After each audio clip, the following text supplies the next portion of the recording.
is Jason Stinnett, and I'm here to talk about AdWords. We're going to talk about auditing AdWords to exceed your goals. And the basic approach that we're going to take is cut the fat and then optimize what's left. So again, PPC strategist over at FindLaw. You can follow me on Twitter at Jason Stinnett.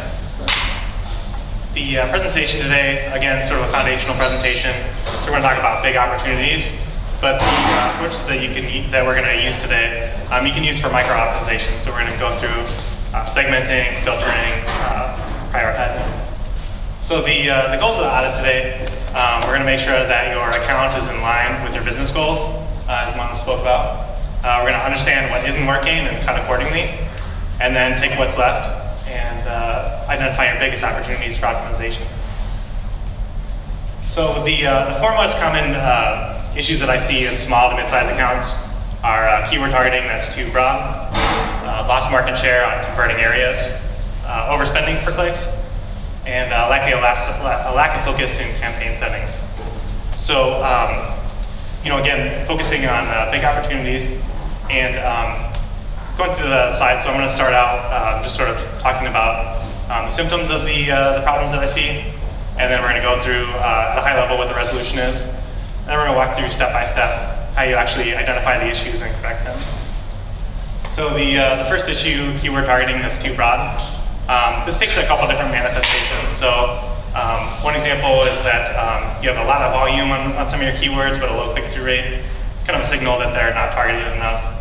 Another manifestation that we see is that you're targeting a ton of different keywords, but none of them have a click. Again, an opportunity to better focus your account. And then the third example is if you have a lot of lost impression share due to budget. So this signals there's an opportunity that you're not being focused enough. Your budget's spread too thin and you want to focus in on your best opportunities. So the way we resolve those at a high level, we want to pause the keywords that are loosely related and underperforming.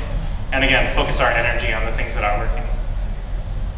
So how do we do this? Simple way. Just filter by keywords with a click-through rate by less than 0.95%, and then just sort by impressions. Again, the biggest opportunities here.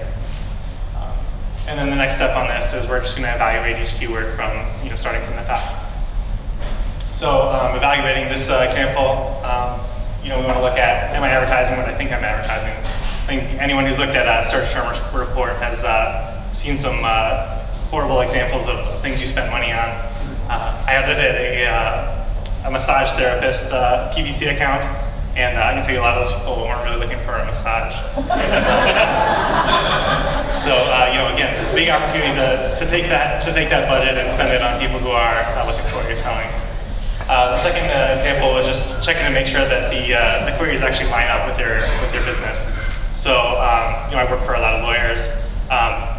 People looking for divorce laws. They're kind of related. They're looking for a divorce, which my client does. They're looking for information about the legal space. What are they really looking for an attorney? So what we want to look at is, again, do they have commercial intent? Are they at a point where they're looking for an attorney, or are they just looking for information? And again, local keywords can be another great signal that you have intent.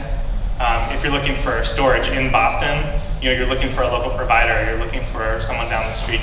So that can be a strong signal that people are ready to buy. Next manifestation is these local click keywords. So we want to, again, simple filter, clicks less than or equal to 1, and look at the last 30 to 60 days. So if you have a big account, you can go 30 days.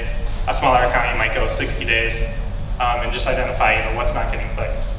So how do we resolve this?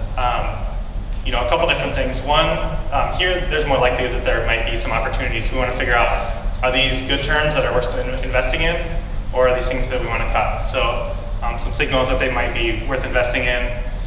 Maybe they have a really low impression share. So you didn't get any clicks because your ad is only showing 1 out of every 10 times someone searches for that keyword. Or maybe you have really low average position, so you're down at the bottom right of the page where you're probably not going to get any clicks, no matter how relevant the term is.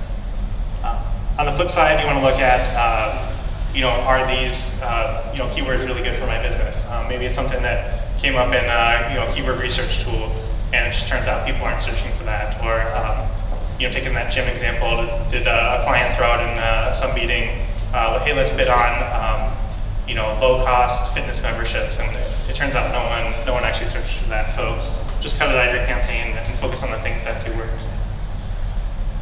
So next, second issue that I see, lost impression share in key areas. Again, just sort of a foundational thing, but you want to make sure that you're looking at the impression share in your campaigns. And again, the resolution, there's sort of two examples of this, budget and rank. You want to figure out which one's your issue and address accordingly.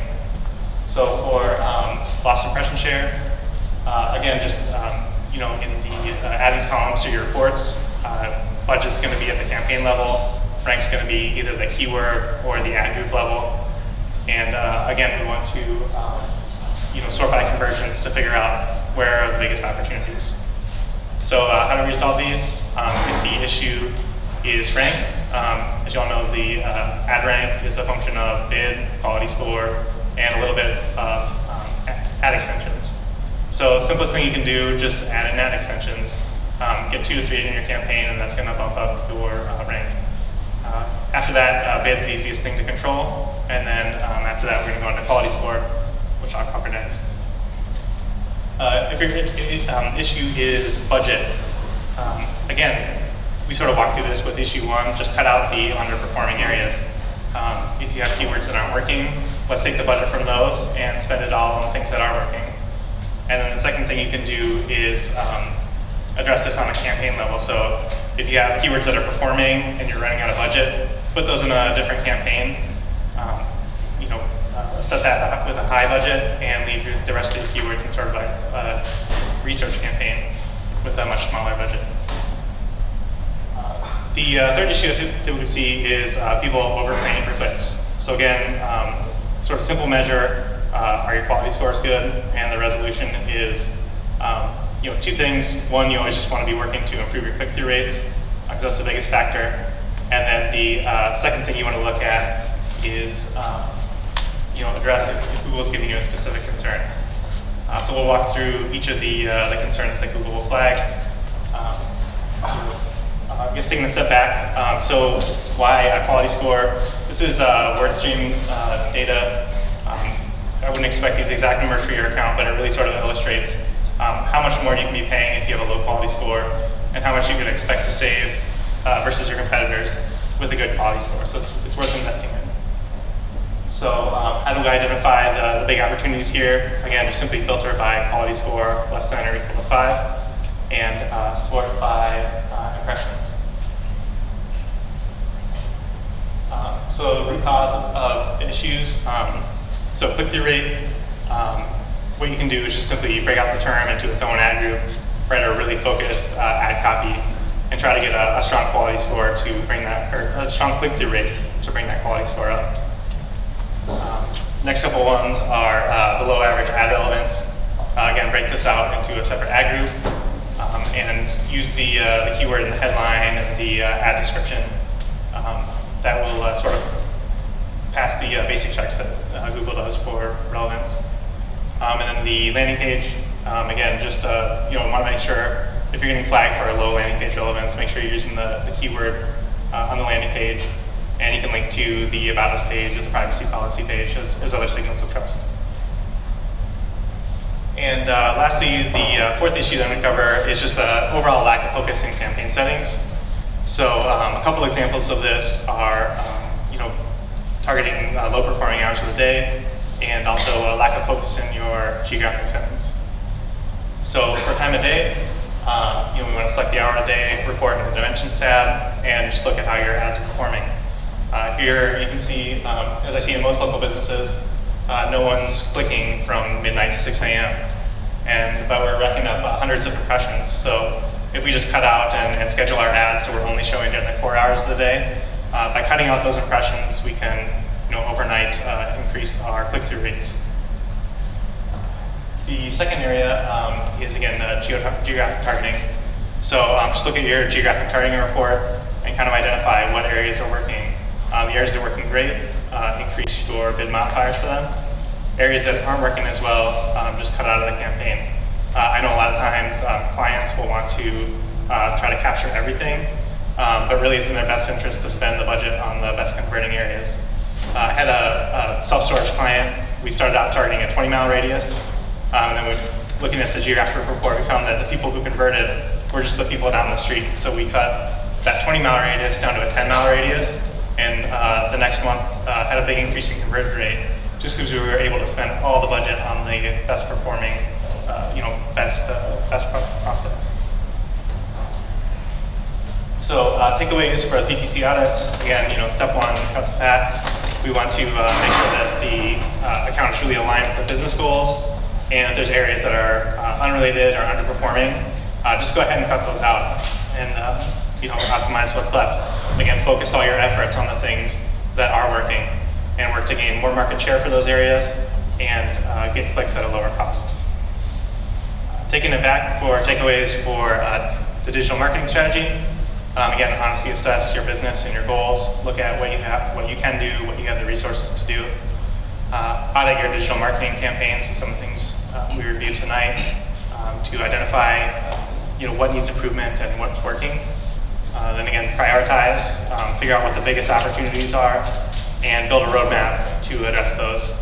And then lastly, which is a point that's really important, is just ignore the things that aren't a top priority.